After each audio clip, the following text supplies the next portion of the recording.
How's it going, guys? This is Joe Sambo. You're about to listen to the Bradley House Podcast. Nothing is impossible, but certain things are highly improbable. Don't think I'll meet your kind again, not in this lifetime.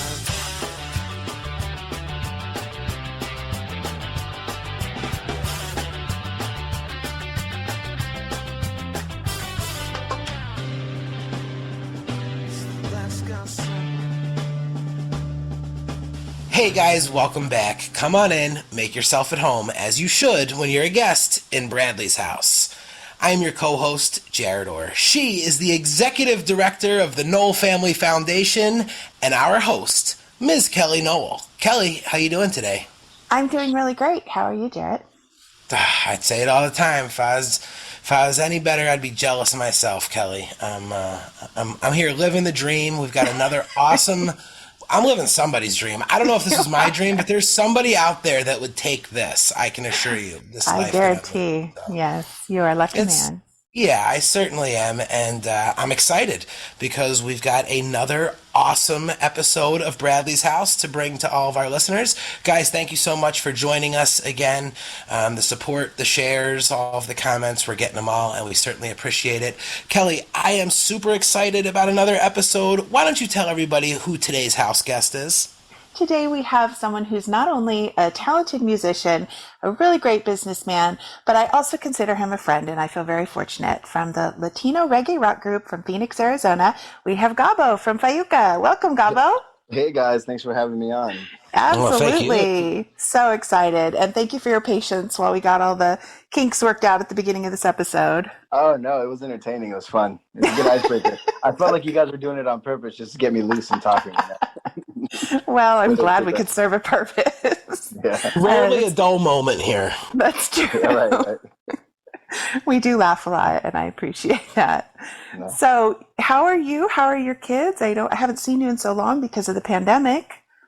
We're doing great. Kind of bittersweet. The pandemic got us off the road for a while, and Yeah. at first it was like, oh, what am I going to do with my life? But then I realized that I had a year and a half of just hanging out with my kids, and it was awesome. The most rewarding, I guess, that's a way of kind of seeing the bright side of things, right? I just spent a lot of time with the kids. Kids are doing great. We got into a good groove now, and just with me being home for a whole year and a half, and it's been awesome. It's been a great time.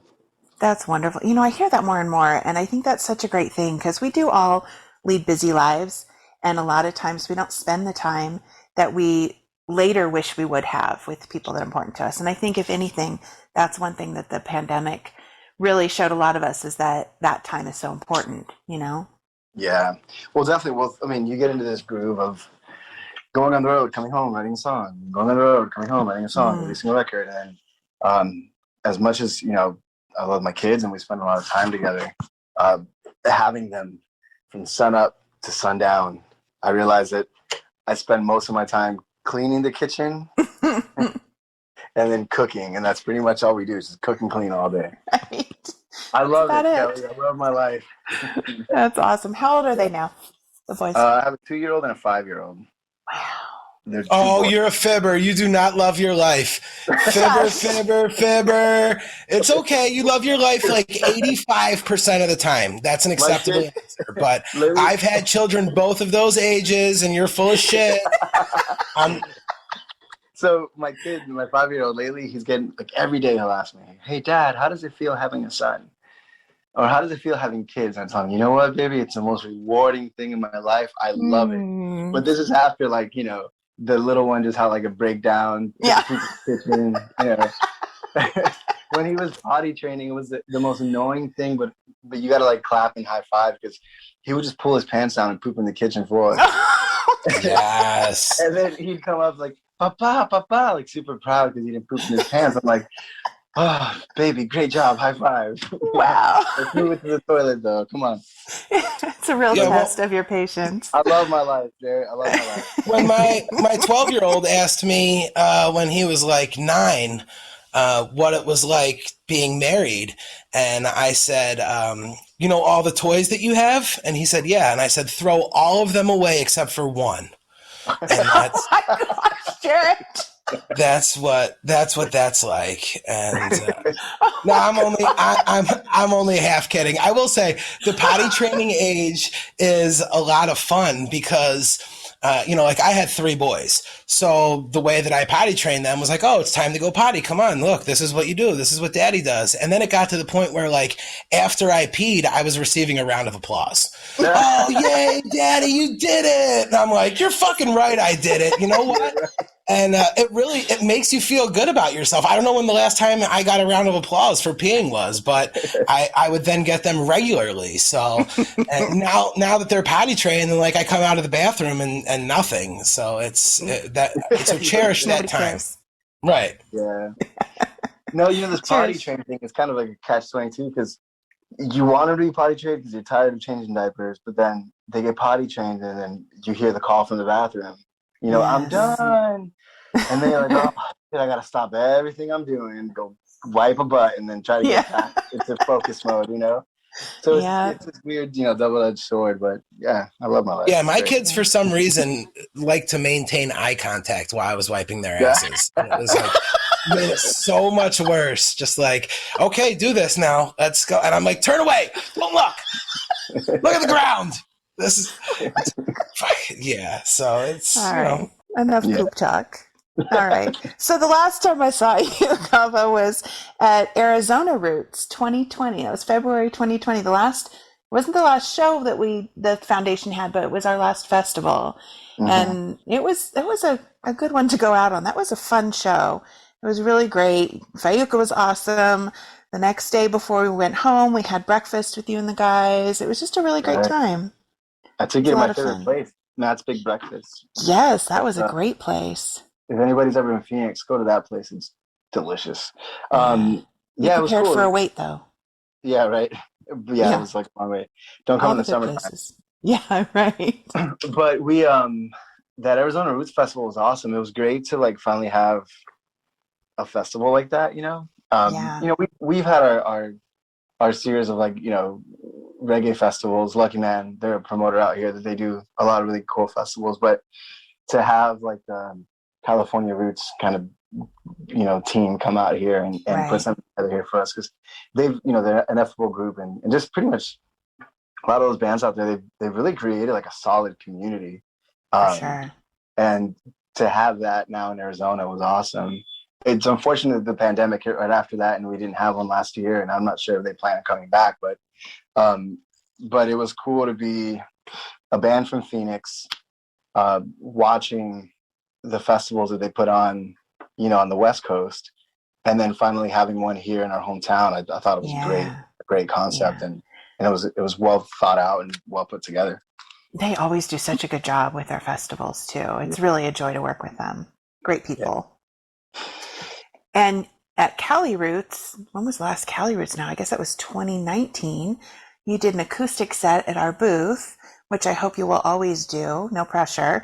But I'm there. It was great. Absolutely loved it. And you're a very talented musician. And I always think that anybody who can just grab a guitar and sit and play and sing, if you can do that, you've got a good career ahead of you. Because a lot of people, they can do the big shows, but then when it's just them all by themselves, it seems a little lacking, when they don't have all the band around them. But you just have one of those voices that's very, it's very full, and I love hearing you sing.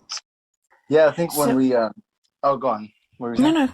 No. Just when we started the band when we were kids, we didn't have all the technology that we have now. Or at least we didn't know how to do. We didn't have the knowledge, so like backing tracks, and we didn't know that we could bring on other musicians. We were just a 3-piece, and we're like, man, I wish we had horns, but we never thought about reaching out to a horn player to like play horns for us.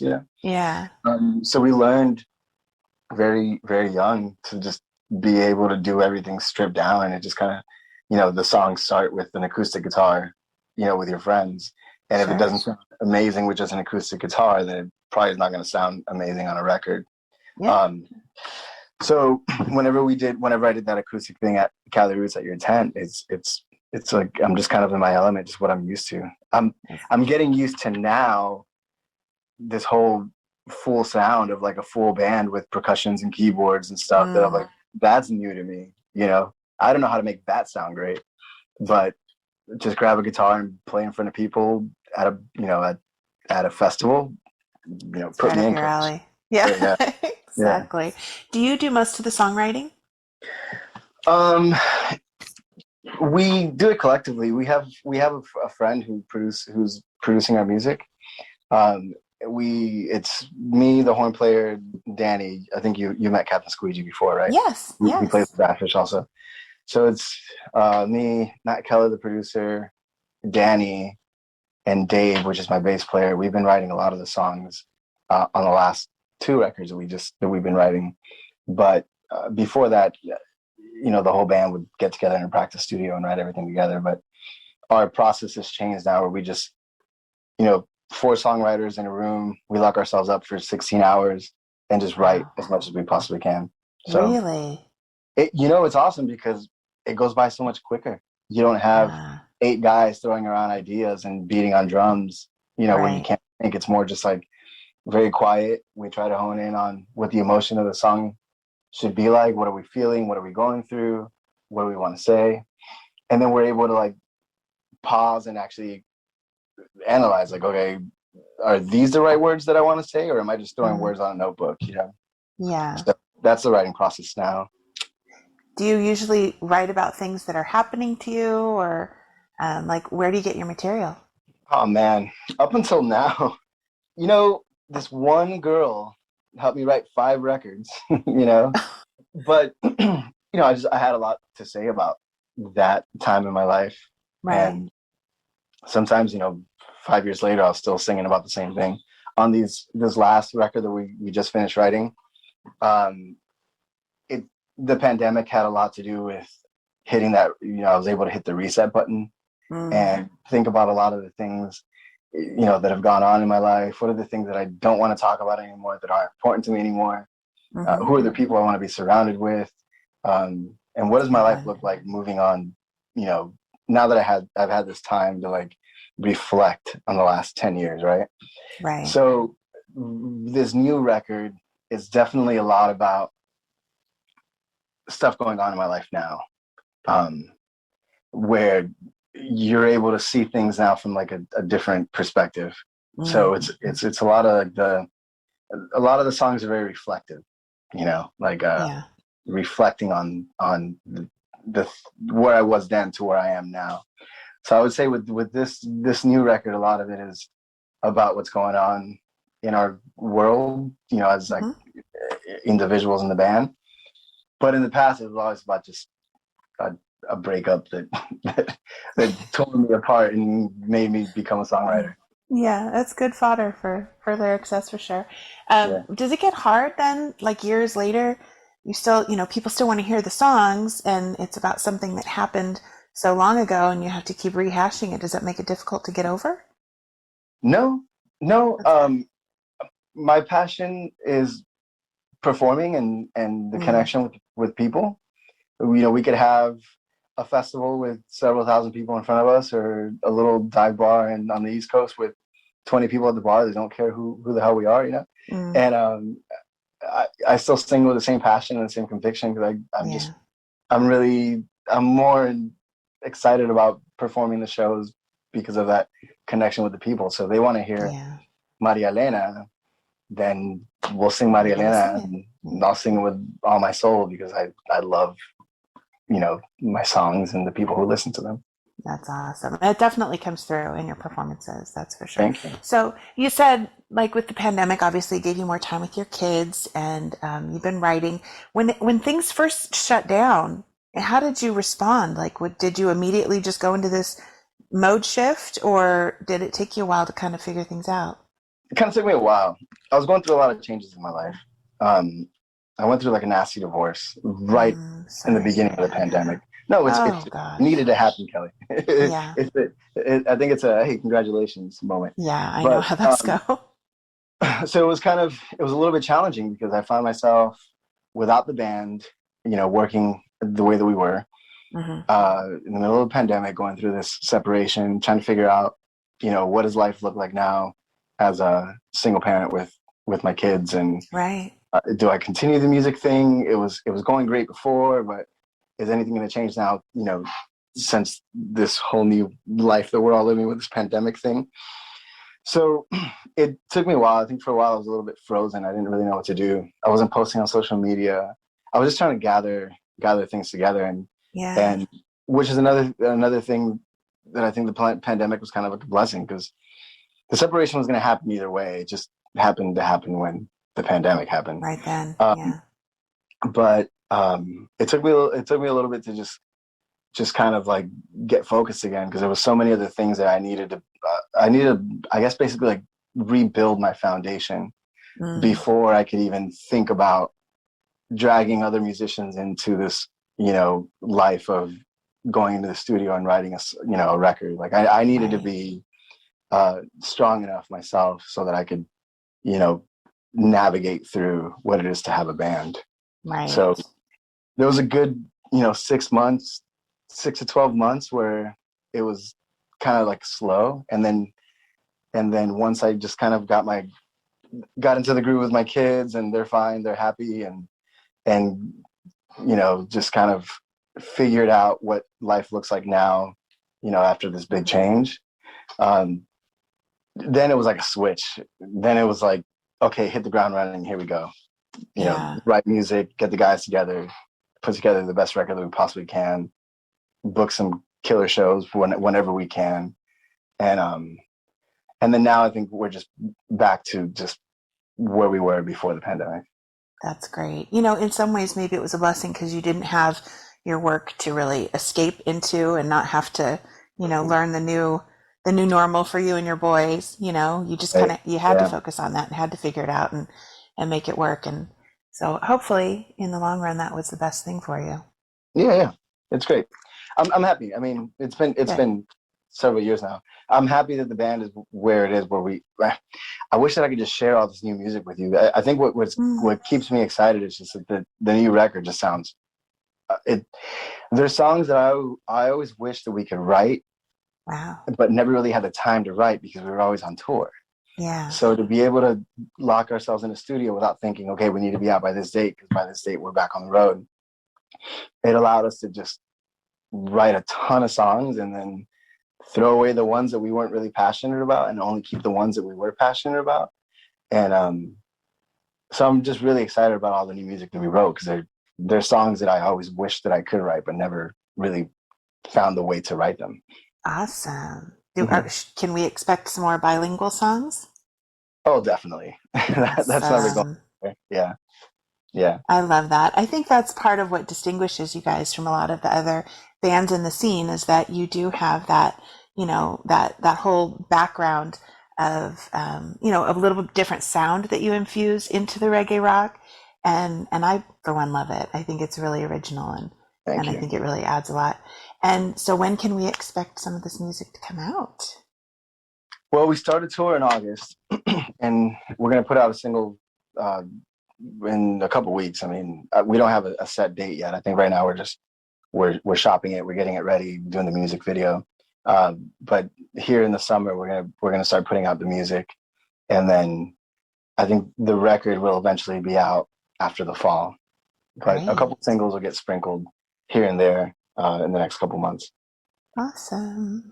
Yeah. So that's got to be so difficult, sitting on that, knowing that you have all these awesome songs to share and then sitting on them until fall. I would never be able to do it. Man, that's why I shop last minute for presents, because I just want to give them to you right away. So I have to wait.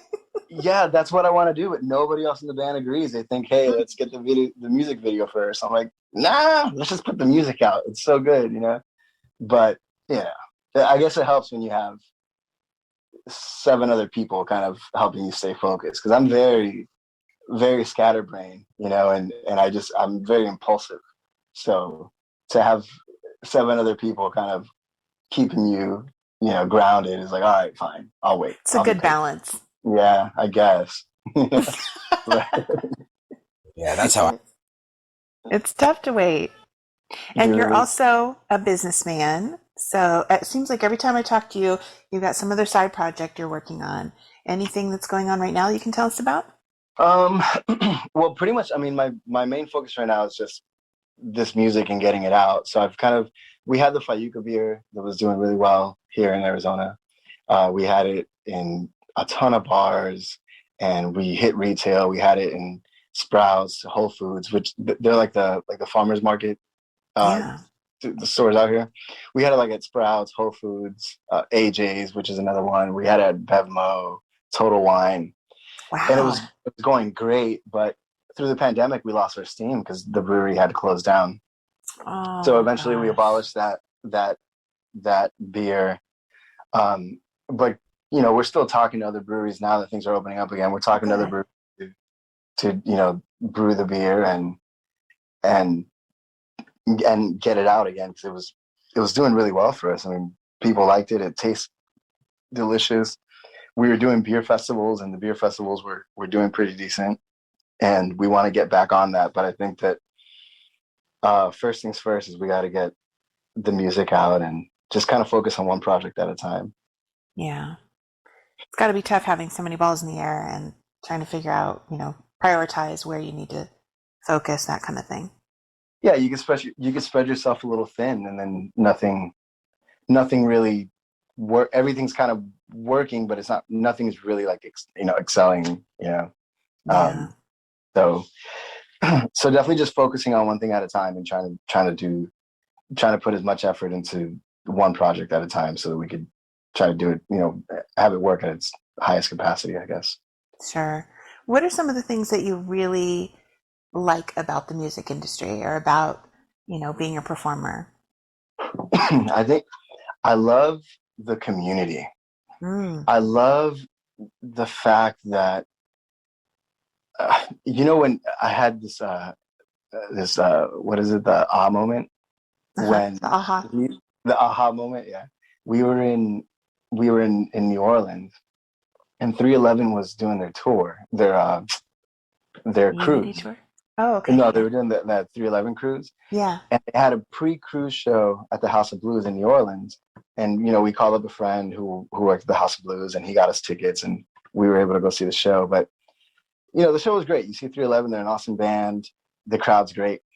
But the aha moment was when we were hanging out in the bar at the House of Blues before the show and after the show.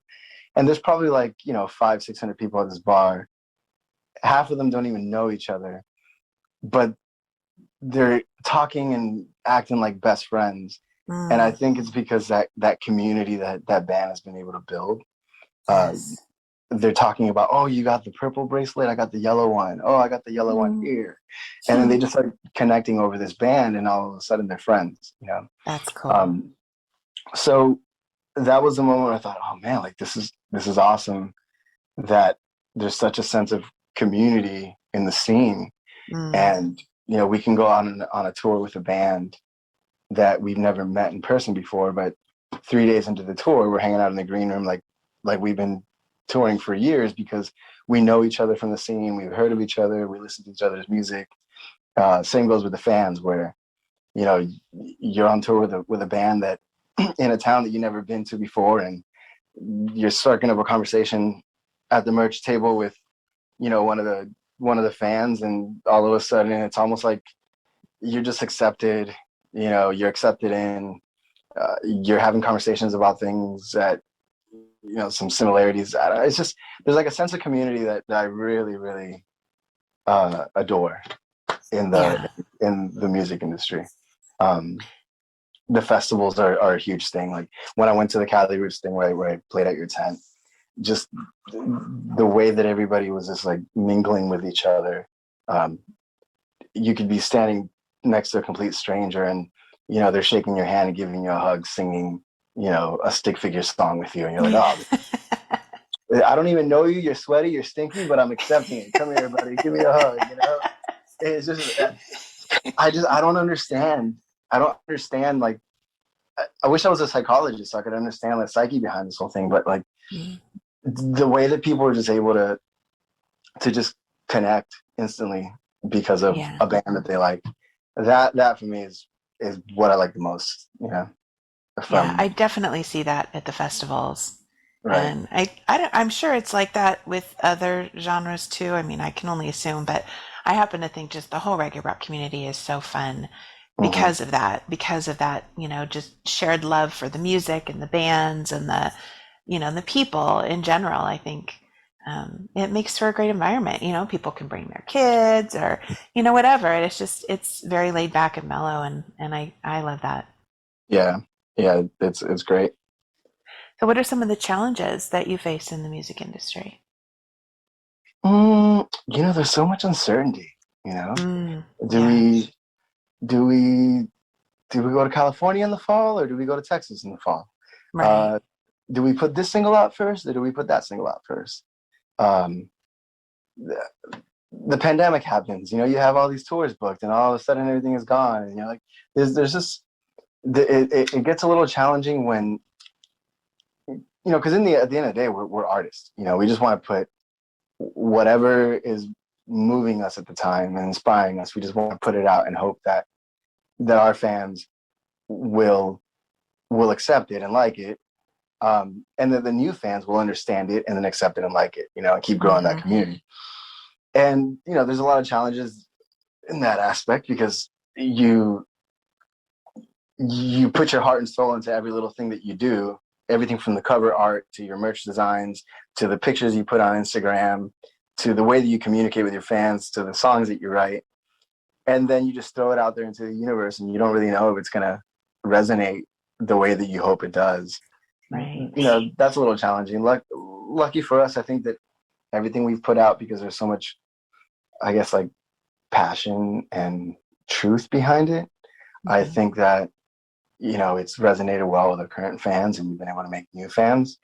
But every new single or every new record, it's just like, are we doing the right thing? Should we go to A minor or A major? I don't know, man. Yeah. That gets a little challenging. Also, just like, the traveling can get a little expensive sometimes. You just beat up your body being in a bus for so many hours. That could be a little bit, draining sometimes. But I think that when you're doing it for the passion of it, you don't realize that you've been awake for 24 hours driving cross country to make it to a show, to load in, to play your show and play like you've had a full night's sleep, Right. like, because you can't give a half-ass show, Right. So those things can be a little bit challenging, but I think, and I'm just picking those things out because you asked the question. But I think in reality, I love my job. I wouldn't. That's awesome. I wouldn't. There's people who would, oh, well, we had a label manager who used to say, like, there's 1,000 people in your, in your community who would give their left testicle to be where you're at. And I'm like, oh, Right. playing a show where nobody shows up, or playing a show and whatever it is, like, I love what I do, and really there's challenges, but I don't think you see them as challenges when you do it for the right purposes, for that reason. Absolutely. It also, I think, builds the character of the band as well, having to go through those times of, playing to an empty bar and all that kind of stuff. Someone that we had on the show a while ago, who's one of my favorite artists, Frank Turner, has a song that is one of my absolute favorites called Four Simple Words. And he's got a line in there that says, I want bands who have to work for their keep, drove 1,000 miles, played a show with no sleep, sleeping on the floor of a stranger's place, hungry just to do it all again the next day.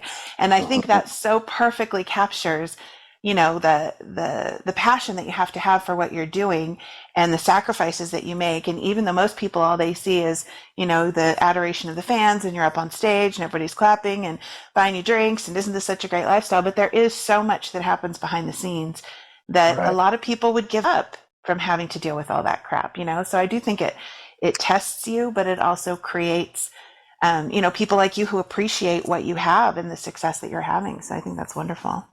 Yeah, I mean, those lines hit the nail right. I'm thinking like, oh, why didn't I think of that? That's it makes much sense. Yeah, I love to hear you say that. It's about performing, and you love playing the music, whether you're at a huge festival or you're playing in front of 20 people in a bar. You just love to get up there and play, because I think that's so important. And sometimes you do hear musicians that kind of complain, like, it was a shit house last night, and Kelly, your brother, has one of my favorite quotes ever. He said, if they weren't paying to come and see me, I would pay them to come see me. And it's Right. just because he wants to get out there and play. And I think that shows so much in your music. You guys have such a unique sound. Who are some of the bands that influenced you, and who are some of the bands that you guys are listening to now? I always wonder, like, are musicians rolling around listening to their own CD in their car, or like, are you still allowed to like other music as well? All right, so I'm gonna say this, and it doesn't leave this room, okay? Unless it goes on the podcast. I'm just kidding. No, I'm the guy that wears my own band T-shirts and Love listens to it. my music on a road trip. Um, Good. Mainly because I like, what is it called? Is it called oodling? No, what is it called? Where you like a. I'm thinking about it in Spanish, but I'm trying. Where like you create something and you sit back and just admire it for a little bit, even Yeah. if there's like some cracks or whatever and whatever you did. But Mhm. no, I mean I listen to my own music, mainly just to kind of analyze what we did, what we're gonna do next. Did I say those words right? Could I have said it differently to make it a little bit clearer, like what my message was? So definitely had to listen to my own music. But I think that um, my one of my biggest inspirations is there's a band called Thrice. Are you familiar with them? I think I They're have like heard of them, but I couldn't you name a know, song. I'm not. Thrice. A lot of like Spanish, old Spanish music that we listened to growing up. Um, Frito Olivares, some old salsa singers like Mark Anthony, um, Roby Draco Rosa, which he used to be one of the guys in Menudo, which was like a boy band, Yes, I remember Minuto. and Apparently, Anna, our producer, knows Thrice because as soon as you said that, she just texted me OMFG Thrice. Which oh, I means love it. she loves You know, it. um, every now and then I'll get the comment of like, you should start a band, kind of like Thrice. I'm like, funny that you say that because I love Thrice. But they're nowhere. They're like a rock band. Um, I'm thinking these must be song titles. She's sending me Black Honey, Stare at the Sun, Beyond the there you go. Pines. she's a She she's knows a she knows music what's up. encyclopedia. Yeah, she knows it all. Cultura Profética, Gondwana, a lot of like the Latin reggae bands were huge Mm, inspiration for us because it's reggae, but it's not what you hear in like the right. SoCal reggae scene or like the American reggae scene. Uh, these international reggae acts, from South America and Mexico, they bring an element of like cumbia, salsa Mm, into reggae, and you could hear a lot of that in our music. Um, and the bands that I'm listening to now, I love the movement. I play yes. them a lot, and every time I hear their music, I'm like, God, what a good fucking song! Yeah. Yeah, they're Um, great. and just every band that's kind of right now, like in like the American reggae scene, definitely like I'll put them on my Spotify, like your Tribal Seeds and Stick Figures Hmm. and Hmm. uh, Sublime with Throne. Just every band that's in the scene right now. Definitely, those are bands that I listen to and can appreciate their art. Soja is one that I put on repeat a lot, and I could really appreciate the art, the talent. Um, but what we grew up on was a lot of the Latin cumbia, Latin reggae bands, salsa music. I'm Puerto Rican, so I grew up listening to salsa a lot. Um, and that stuff kind of just it comes out in our music. We could be in the middle of a reggae, writing a reggae song, and then all of a sudden it changes into some cumbia Hmm. because one line or one note just kind of inspired this idea from this song I listened to when I was 7 years old, and my dad was like cooking in the kitchen, playing his records. Um, Nice. I don't know. That's kind of where we sit. I'm sure a lot of the bands I mentioned, you're probably not familiar with them. I know, but No. I want you to keep mentioning them because they sound so cool coming out of your mouth. I was gonna be like, so are there any more Latino artists that you like that you Just can tell name them us all. about? Yeah, just just keep going. Fabulosos Cadillacs. I mean, there's a ton of them. Hmm. Yes, yeah, I'm digging it. I like it. Yeah, That's it's amazing how you're able to mix it, and have that fusion in there, and it flows so well. And it's funny because I wouldn't think like a Latino type reggae band, like, I don't know, you wouldn't think that those worlds would mesh so well, but you guys have found such a great rhythm with it. Well, thank you. Yeah. Again, I think it comes down to just when you do it naturally, because it's what just naturally comes out of you. It's so believable. We could do an English song and then throw in Spanish lyrics and then play it in front of a bunch of people who don't speak Spanish and they're still singing along with you. And I'm like, what? Oh, we have a song called Por qué seguir, which is it translates to it's like a political song, right? And my horn player, Danny, he would do harmonies when I'd sing the chorus. It's like, por qué seguir, por qué seguir. It's like a punk song. Mm-hmm. And one day I'm hearing him, I'm like, hold on, dude, what are you saying? Like, he's like, it's destiny. I'm saying it's destiny. I'm like, he's like, it's destiny. It's destiny. But, he believed that those were the lyrics. And he's like, I don't know what you're saying, but that's what I wanted to say. I was like, all right, keep it going, because it just flows so naturally. Because I think, it's what came naturally to us that, he was able to somehow connect to it, relate to it. And, without us saying anything, he just started singing harmonies and it was great. Nice. I love Fayuca shows because there's so much energy in the crowd.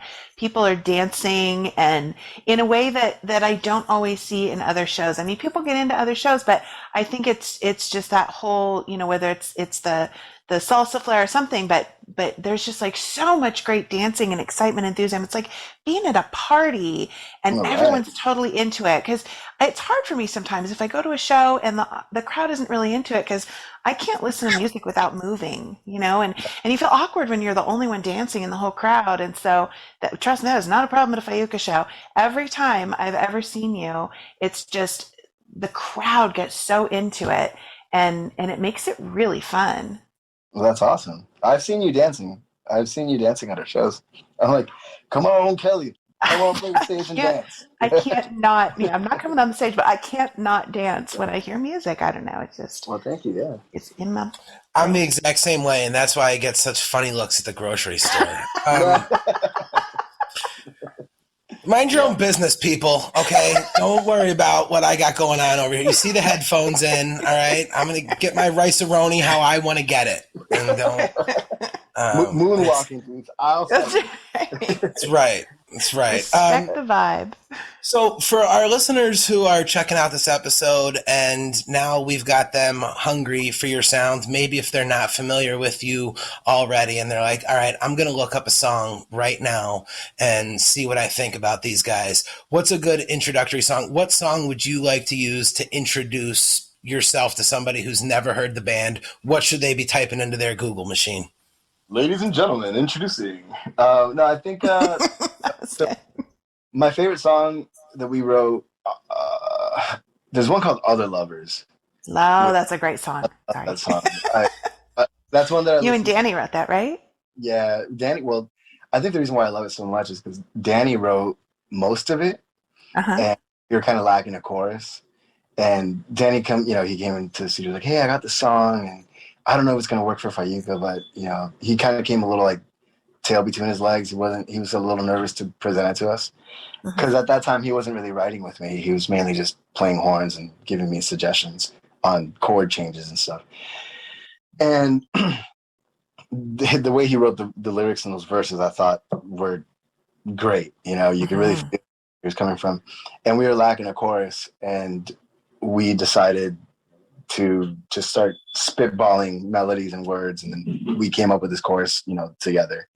And when that whole song came together and it was finally finished, that's one that I love. And I think that, it's a heartbreak song, but it's got like a full reggae, like I would say kind of like a poppy structure, but it's not like a pop song.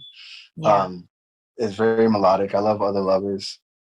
The Spanish stuff, there's one called Valiente Soñador, like the valiant dreamer. It's on the Powerful record. That one I think really kind of just puts out Fayuca as like the Latin reggae band, because it's got like the Latin horns, it's got the Latin cumbia beat, but with like the reggae skanks, you know. So I think that if somebody listened to us for the first time, I would probably play them Other Lovers and Valiente Soñador. Good choice. Now, Ugh. the powerful record is the one that Justin Oltisvik did the artwork for, right? Yeah, yeah. What a Which was great artist. isn't he wonderful? Yeah. So for those who don't know, he did the artwork for the House That Bradley Built album, and you guys did Caress Me Down on the album. Such a great cover.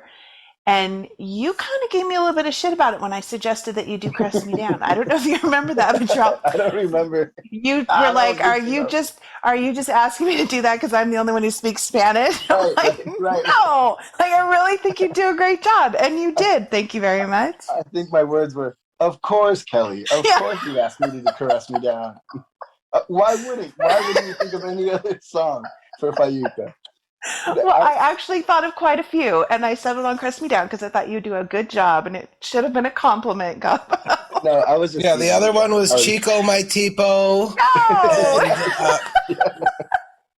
And, It just, that song, you really have to give it some, some power behind it and some sexiness and some, passion and all that. I think just kind of goes along with the Latino music. And I don't know, I just thought that would be a good combination. Then I felt so bad after you said that. I'm like I was pigeonholing you or something. And I'm like, no. No, I said it teasing you. I was happy that was one of the songs, because when we went into the studio to record it, I don't know if you remember, but I was really nervous about, hey Kelly, do you want me to just do acoustic, or do you want me to like? I do remember. Because I really want to like remake the song, and keep like the element of it.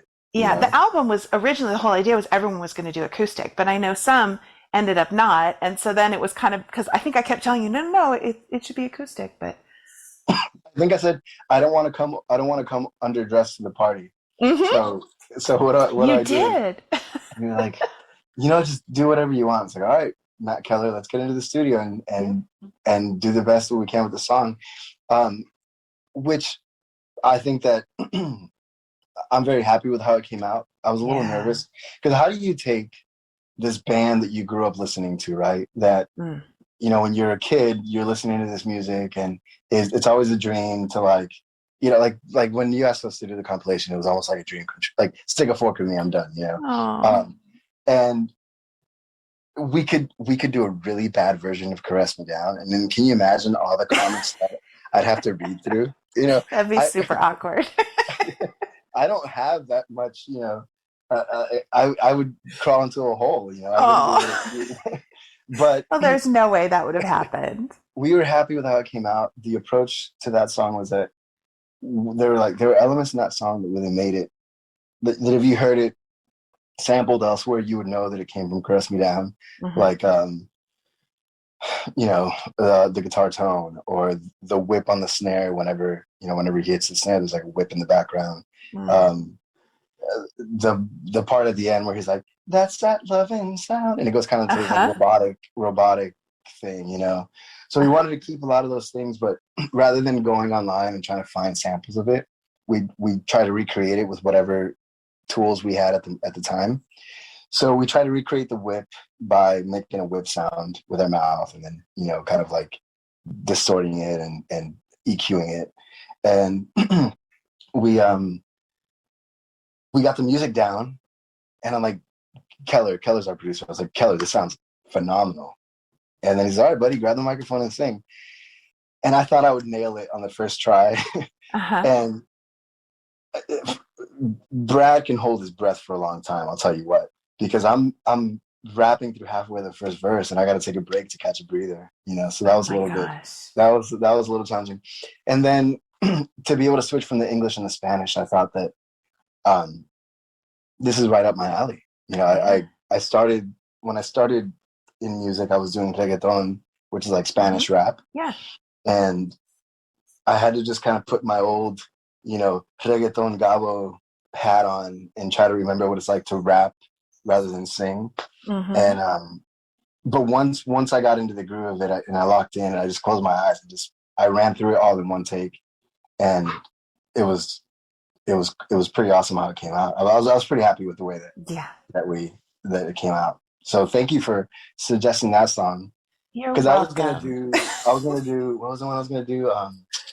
Foolish Fool. And who did Foolish Fool on the compilation? Oh, you're putting me on the spot now. I remember hearing it and thinking, wow, what an awesome job. Good thing I didn't get that one, you know? So Yeah, they all turned out so good. yeah. Oh yeah, I want to that say, whole compilation was it was awesome. K-Bong? I feel like it. Yes, I believe think so. it was I was K-Bong gonna, I who was, did it. yeah, I was just about to say, I'm pretty sure K-Bong did Foolish Fool. Yeah, Yeah, he did. that's And right. yeah, he did a great job. Did a great job on it. Really great job. So Yeah. I was glad that I didn't. I was glad that you guys didn't say sure, take that one, because K-Bon did an awesome job. I would have had to read through all these comments about how I butchered the song. So No. Caress Me Down was an awesome suggestion, and I was really happy with how we put it together. Yeah, it came out great. Thank you. I thought it was perfect. Well, I've said this a lot on the show, and it's been true every single time. And Kelly knows that I don't pull any punches. I'd put it out there either way. And I was very nervous about listening to the album because I'm very particular about my Sublime songs. And as I was going through the album, and as you know, each song came out, I was like, "Oh wow, that was really cool. I like this one. That's my new favorite." And you guys. Obviously, Crest Me Down being one of my favorite Sublime songs of all time. I thought you guys did just a phenomenal job. And again, I've said this to a few other artists, but there's definitely songs that you can hear and songs that you can feel. And you can feel you guys playing that version. Mm. And it was just something that was, it was really cool to hear. Thank you. You know, you saying that Brad could hold his breath for a long time or sing without taking a breath, whatever you said. It Was just he a swimmer? What? No, I'm sorry. Go on. What did you say? Oh, it just reminded me of two things that we used to do as kids that probably contributed to that, and I never thought about that until you just said at that moment. One thing we used to do is like when we were in the pool or even just like sitting in the jacuzzi and no one's, there's really not a whole lot to do. We would see how long we could hold our breath underwater. That was, I don't know, that was like a fun pastime apparently. And so it was always like, who can hold their breath the longest, and we count, blah, blah. The other thing we would do when we were on, my dad had a little sailboat when we were growing up. And so we'd, do a lot of sailing trips and stuff. And in the evening, again, not a whole lot to do on the boat. And so we were either like, playing poker with matchsticks, or we were, somehow matches played a lot into this. We would take a match and light it and then try to get through the whole phonetic alphabet before the flame reached our fingers, Alpha, Bravo, Charlie, Delta, Echo, Foxtrot, Golf, Hotel, India, all the whole, like from A to Z. And eventually we did learn to do it. But my point is that probably in some way helped prepare him because he had good, breath control and lung capacity and all that. Prepared him Oh for the yeah, most and he challenging was 27 Yeah. when he recorded Yeah. it too. That also Well, that probably does help helps too. a little bit. Yeah. You But got I'm to just remember, saying. Brad's 28. He'll Yeah. always be, which is Brad's 28. super irritating to me. Gabo, somebody came up to me to show one time and asked me if I was Brad's mom. I Oh, was really? super happy about that. Yeah. It really made my day. Like, no, I'm his younger sister. He gets to be 28 forever, that bastard. But Yeah. That's a thing, yeah, it is. It's very Oh, irritating. But yeah, definitely that song. And I was thinking, I was like, hey, Keller, do you think that maybe he's rapping and then they cut the tape and then they said, okay, punch in here? And Keller was like, nah, dude, you got to do it all in one take. It sounds like he's doing it all in one take. I'm like, yeah, man, that guy.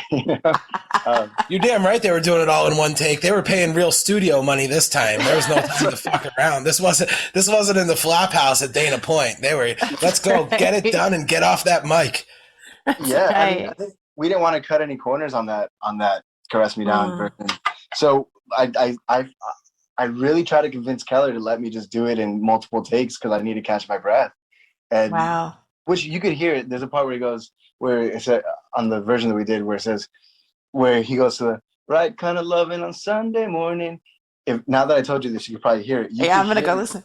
You can hear on that line when I say Sunday morning, I'm like, Sunday morning. Like, I'm just like, You're losing it. yeah. And I said, hey, should we redo that? And he's like, no, this is perfect. Just Awesome. have Bradley done it. I was like, probably in one take. There you go. One take. Right on. Oh yeah, I'm totally gonna listen to that after the show. You'll hear it. Yeah. Honestly, that was what made Sublime Sublime, right? They were just like perfectly imperfect at times, and I think it's great that you didn't cut that out. I haven't caught it yet. I'm going to go look for it now. But so obviously there was there are so many bands and there's only so many songs to go around. You got Crest Me Down. You guys killed it. But if there was a lottery and you had first pick, what song would you have wanted to cover? Caress Me Down. I'm not going to change my mind. Oh, yay. All now, right, good. after all said and done, and after I heard how it came out, I think that song, was great. Love being right. Love being right. I've been getting a little shit because I've been letting some guests slide on my my normal question here, so I'm not going to let you off the hook. If you just ran into a fan and you guys were talking music and they never heard of the band Sublime and you were just blown away and they're like, hey, I'll give you one chance to hook me on this band Sublime. You play one song and that's it. What song would you play for them to encapture the true Sublime essence, in your opinion? It's a hard one because there's so many good songs, right? What's the one where it goes, I feel like I'm going to break? Bum, bum, ba-dum, bum, ba-da-da-dum. Is that How to Dat? How to Dat, there you go. Yes. I had that one on a Burn CD, so I never learned the title of that one. When I was like in high school, someone was like, hey, listen to this band. I was like, oh, wow, blew my mind. But I don't think that most people would get hooked on that one, right? That's like a novelty song that, Yeah, it's a good one. You know what song I'm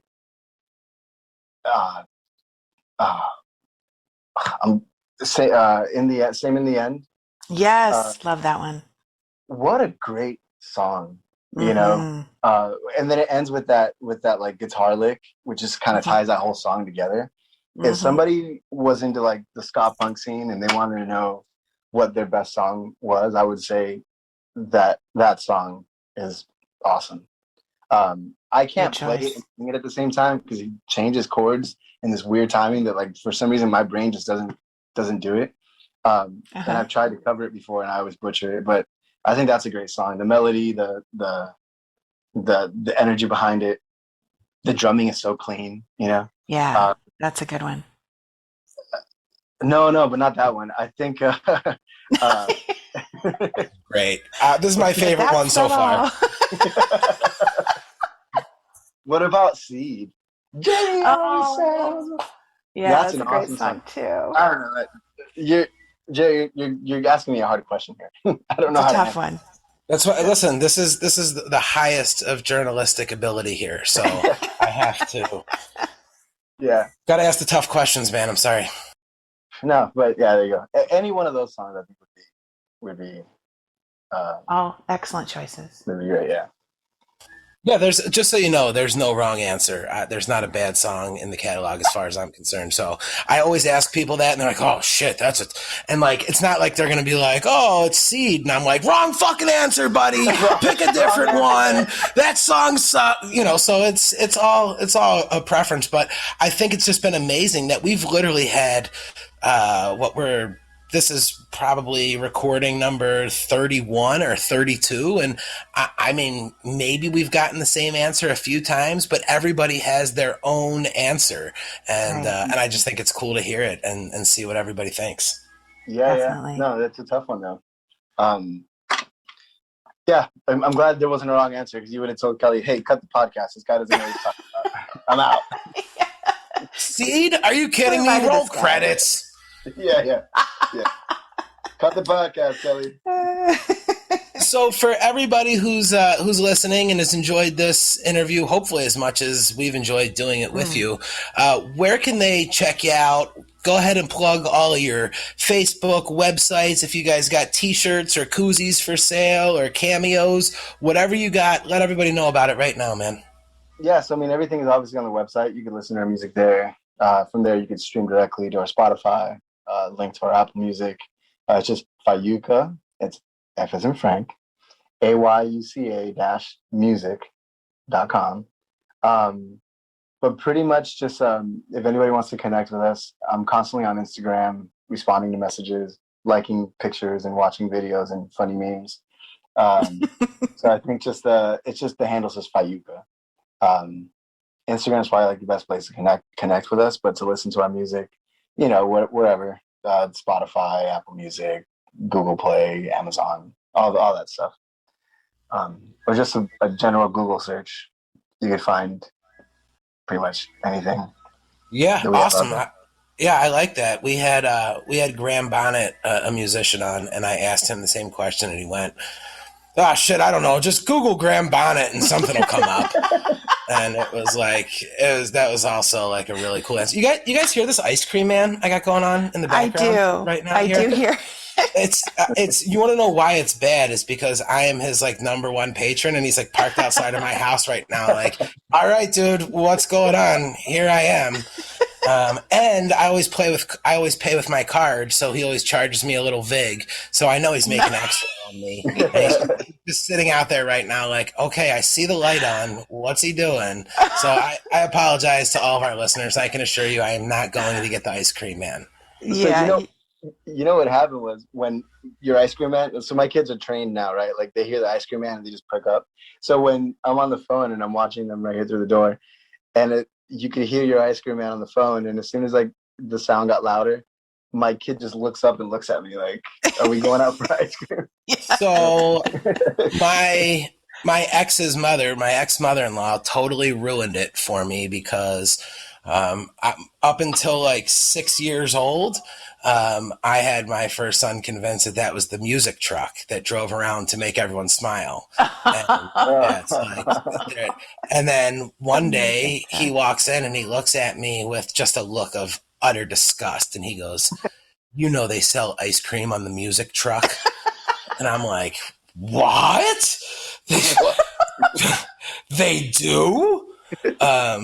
Yeah. So, and then it was like, he was just constantly on the hunt for it. And then we missed it the one day, and I like was chasing after the ice cream truck, and it was like this 18-year-old girl who I'm pretty sure was like speeding away from me now. I was in a high-speed chase, all because I needed to get that fucking SpongeBob with the little gumball eyeballs, and I'm like waving her down, and she's trying to go faster. I'm like, gee, yeah. So yeah, the ice cream truck has been I've had some issues with the music truck. But yeah, my ex-mother-in-law blew it. I said it was just for it was going around for good morale. That's what it was for. I love that. Make everyone smile a little bit. And now I'm fucking spending $6 a piece on, little ice cream. SpongeBob. SpongeBob, right? Bitch. And aren't those things the messiest ones of them all? Like, I'm like, can you not pick the ice cream in a cup? You got to get the SpongeBob popsicle.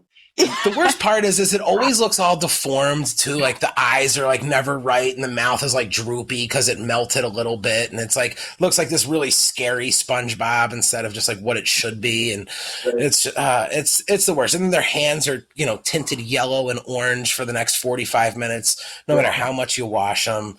And then that's right, they're all sugared up for 2 hours. So Yeah, that's super fun. I go down there and I'm like, "Hey, do you guys have the vanilla cone with the melatonin dip?" No, only the cherry dip. Okay, fuck. Hey, so as a new father, to these kids, my kids are still young. I just got hit to melatonin like 3 months ago, maybe. And Really? I didn't know what a great invention, by the way. Right? And my pediatrician put me onto it. Man, It's good stuff. wish I had your pediatrician, because for the last 5 years there's this whole process to bedtime, and now I learned that I could just pop some melatonin and just wait till I see them getting all laggy and their eyes are rolling. I'm like, all right, buddy, let's go to the bed. Yeah, Nice. so I turned my former business partner on. He had a 4 or 5 year old who was just like my kid, off the wall all the time. So I tell him about these tired teddies that I ordered, which had like melatonin and some other vitamins in them, and they're specifically made for children. It was our pediatrician told us all about it. So he gets them, and we're working a couple days later, and he goes, "Oh, dude, by the way, man, the tired teddy thing, thanks." I'm like, "Yeah, man, of course." And he looks at me and he goes, and he's like, now he's dead serious. He looks at me and goes, "But do you ever feel bad about how good they work?" And I'm like, "No, man, I find my kids like sleeping in hallways and shit. Like they really try to fight it until they can't go anymore. And they're just like, oh, I'm out of gas. I'm going to run out right here." So yeah, it's, I don't feel bad about it, as a matter of fact, but, I got news for you. They stop becoming as effective at some point. Really? Yeah. Well, I'm gonna enjoy He's it, all like, frightened. Yeah. Well, you guys don't even know. I raised 2 boys without melatonin, so it's I was about to possible. say, I don't know how people did it without it. It's just, In the old days. it was just, I don't know. Like the moment I learned about melatonin, I'm looking at the clock. I'm like, all right, it's 8:15. I'm about to pop this melatonin in really quick. Yeah. Because I don't want to deal with bedtime, and it's great. It's a game changer. Yeah. You're done in 20 minutes, sucker.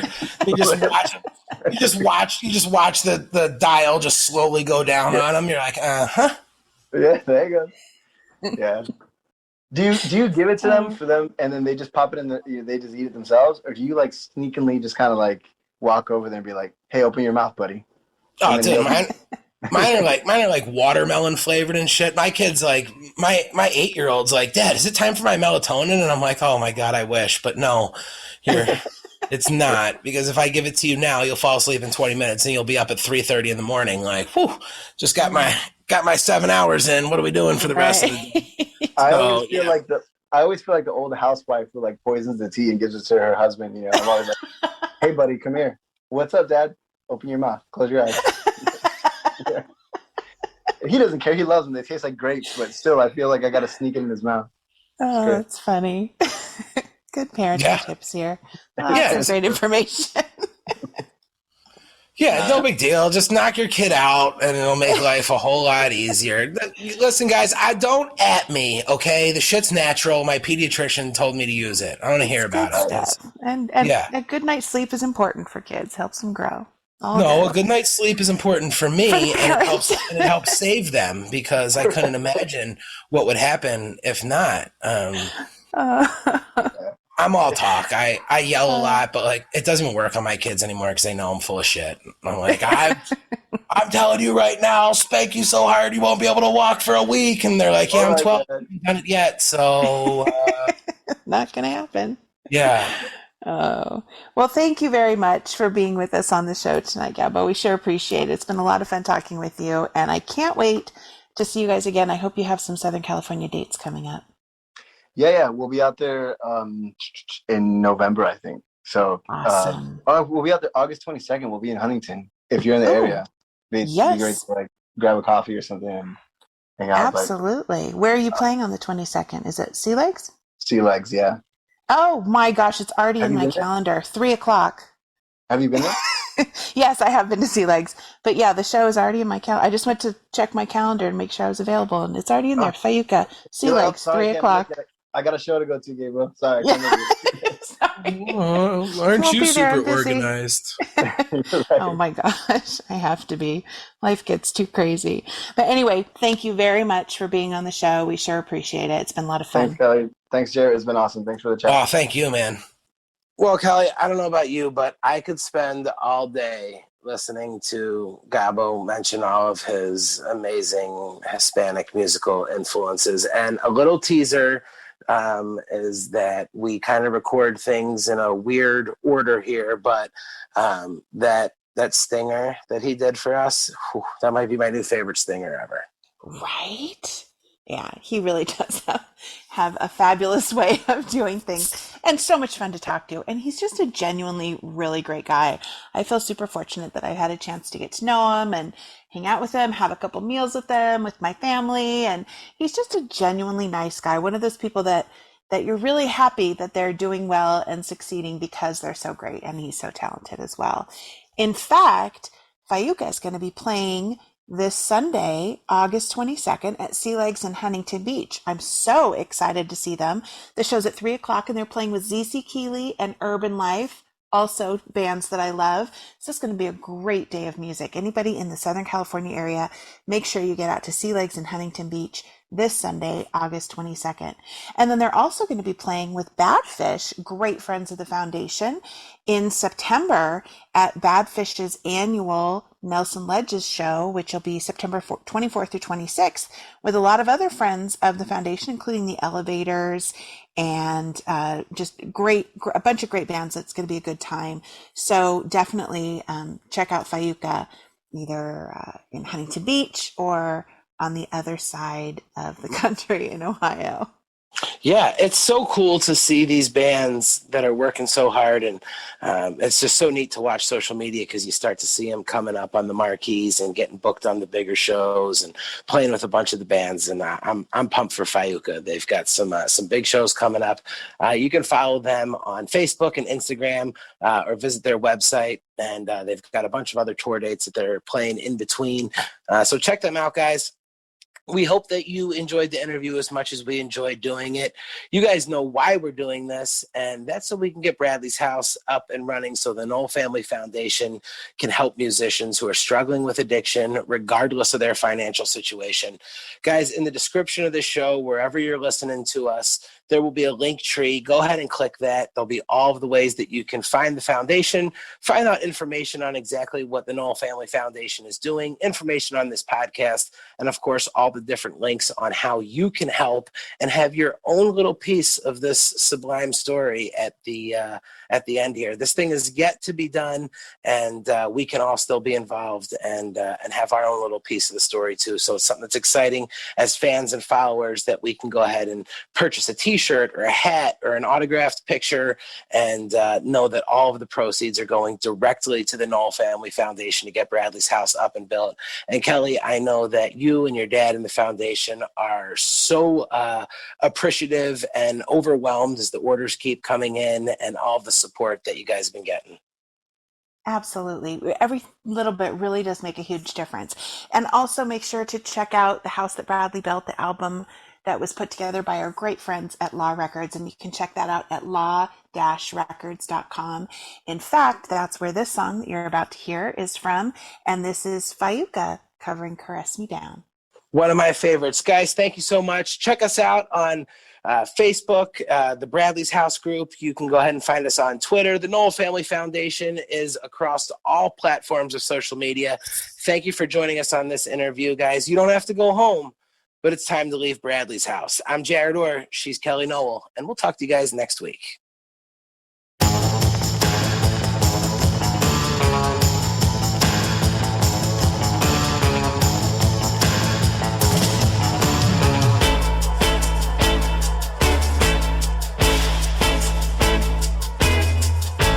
Mucho gusto, me llamo Bradley. I'm hornier than Ron and Jeremy. And if you wanna get popped in your knee, just wipe that look off your body face. You hate me cause I got what you need, a pretty little daughter that they call Mixie, yeah. And if you wanna get beat physically, it would be over in a minute if ya. So she told me to come over and I took that trip. And then she pulled out my mushroom tip.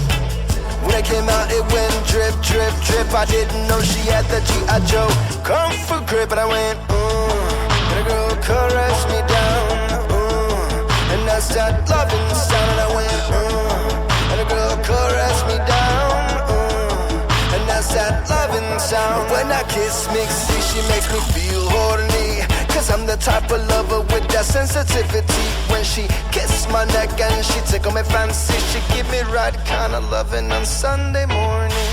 En el otro lado es donde viví, con mi hijita que se llama Mixie.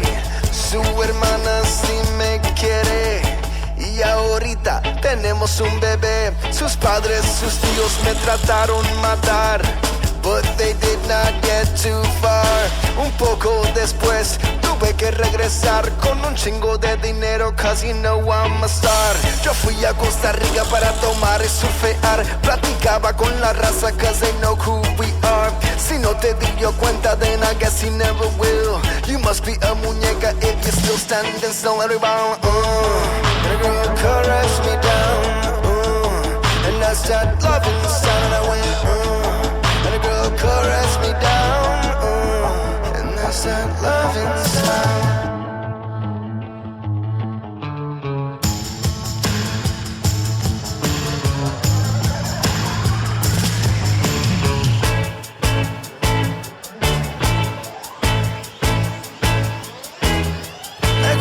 Mi reggae, me gusta punk rock, pero la cosa que me gusta más es panochita. Pon la nalga en el aire y empieza a gritar. Pon la nalga en el aire y empieza a bailar. No tengas miedo, I'm your papi.